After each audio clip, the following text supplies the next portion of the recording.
আমাকে যদি কারো কিছু বলবার থাকে তো ডাইরেক্ট বলে দিবে। এরকম বলার কি দরকার যে তোর সাথে একটা কথা ছিল? একে তো শালা এত উল্টা পাল্টা কাজ করে রেখেছি, বুকটা ধক ধক করে। ভেবেছিলাম ফোনটা এক সপ্তাহ অফ রাখবো, যাই হোক ভেবেছিলাম, এটাই অনেক।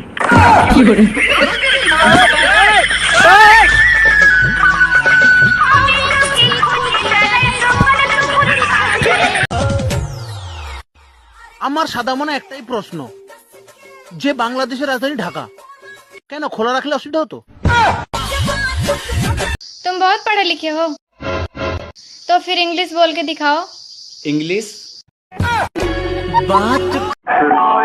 ছোটবেলা অনেক কিউট ছিলাম, মানুষের নজর লাগে কালো হয়ে গেছে।